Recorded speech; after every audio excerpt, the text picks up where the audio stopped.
Son Excellence Madame l'ambassadeur, les ambassadeurs, Monsieur le Président, Monsieur le Secrétaire Général de l'Organisation Maroc-Afrique Culture et Développement, Mesdames et Messieurs, Madame la Présidente de Femmes d'Afrique. On peut dire ça comme ça.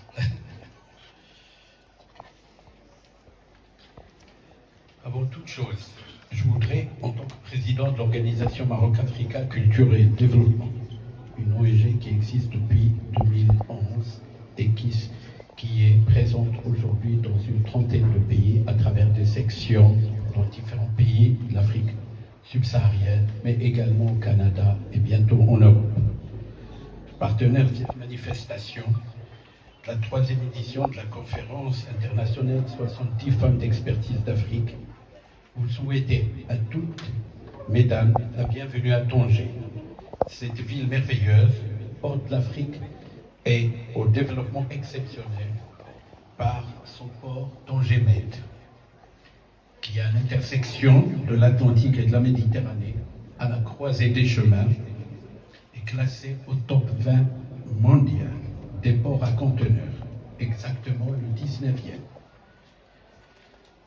avec plus de 8,6 millions de conteneurs EVP traités en 2023, selon le dernier classement de référence publié en mars 2024.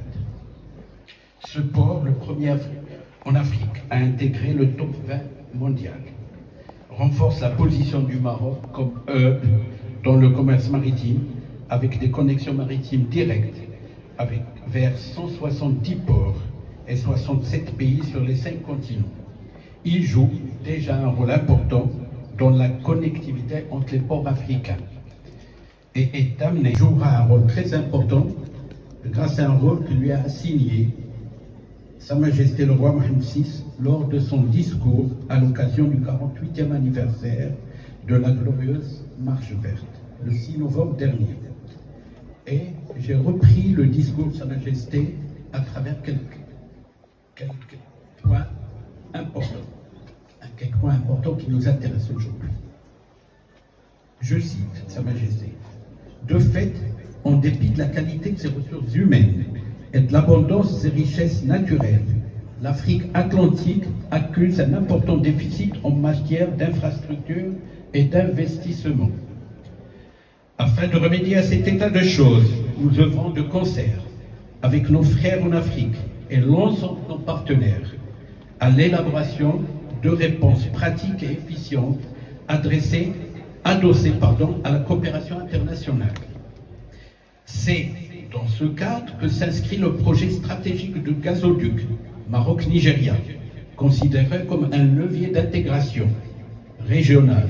Et nous parlons d'intégration à travers la ZLECA. S'il y a quelqu'un qui n'est pas trop intéressé, qu'il puisse faire un peu de silence, s'il vous plaît, pour faire profiter toute la salle de ce moment très très important. Je disais que c'est dans ce cadre que s'inscrit le projet stratégique de gazoduc Maroc-Nigeria, considéré comme un problème auquel se trouvent confrontés les États africains du Sahel. La solution ne peut être exclusivement sécuritaire ou militaire, mais elle doit se fonder sur une approche de coopération et de développement commun. Ainsi, pour favoriser l'accès des États du Sahel à l'océan Atlantique, nous proposons le lancement d'une initiative à l'échelle internationale. Néanmoins, pour qu'une telle proposition aboutisse, il est primordial de mettre à niveau les infrastructures des États du Sahel et les connecter aux réseaux de transport et de communication implantés dans leur environnement régional.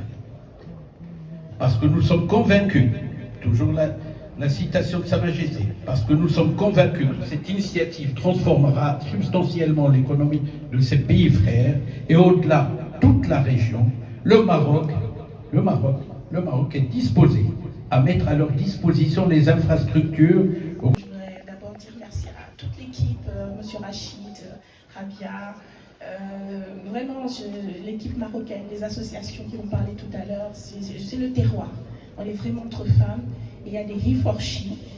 Merci Dr Ketani, qui est là, qui est notre soutien depuis très longtemps, sans lequel on ne serait pas aussi ici parce qu'il a aussi fait bouger les lignes, il a amené vraiment beaucoup d'idées. Merci, merci, Son Excellence, Madame l'ambassadrice, merci, Son Excellence aussi, l'ambassadrice, la représentante de la mairie et de la région et de la Chambre de commerce. C'est un honneur, merci. Je voulais vraiment qu'on fasse une stand innovation à Sa Majesté le Roi qui a fait un si beau pays. Stand innovation, vraiment. Vous êtes une belle personne, le Maroc est un très très beau pays.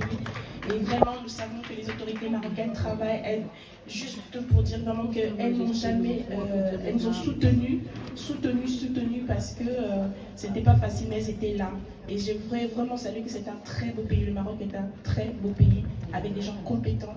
Et lorsqu'il y a des problèmes, il y a toujours des solutions. Merci à Son Excellence, merci à Sa Majesté le Roi Alexis, merci pour l'accueil. Je veux aussi remercier toutes les délégations qui sont là.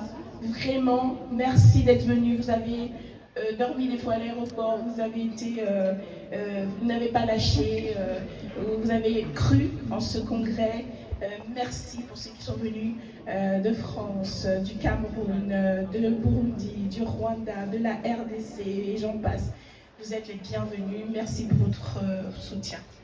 Je ne vais pas être trop longue parce que tout a été dit. Je n'ai pas grand-chose à rajouter, que je suis tellement émue. Je veux aussi remercier ma famille qui est là, mon fils, ma nièce, sont venus. Vraiment, merci d'être venus soutenir maman.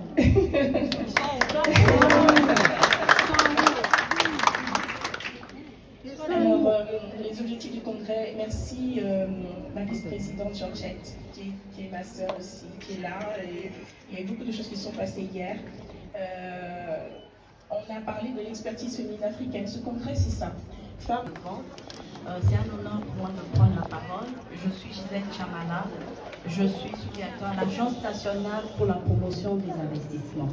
Et si nous sommes là, c'est parce que la question d'investissement est très importante et que c'est vrai que la RDC a un rôle très important aussi à jouer dans la ZCAF, compte tenu de tous les atouts que nous avons au pays.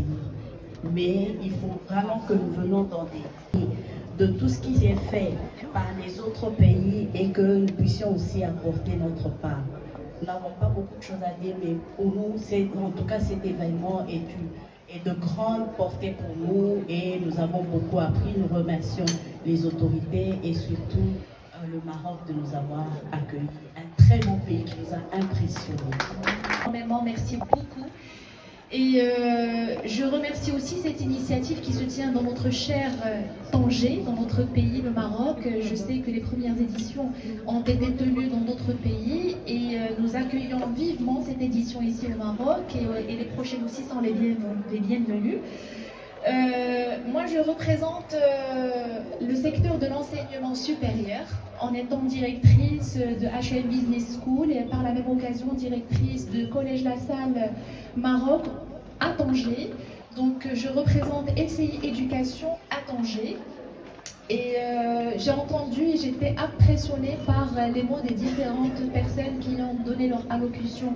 Ce matin, j'étais impressionnée par le mot de madame qui a demandé à inclure davantage les jeunes talents, les jeunes espoirs, les mots de mesdames les présidentes de l'Afrique et du Maroc qui ont aussi parlé de l'échange économique, de la liberté ou le libre-échange entre les différents pays membres du ZLCAF en matière de logistique, d'économie, d'interaction, de services, etc.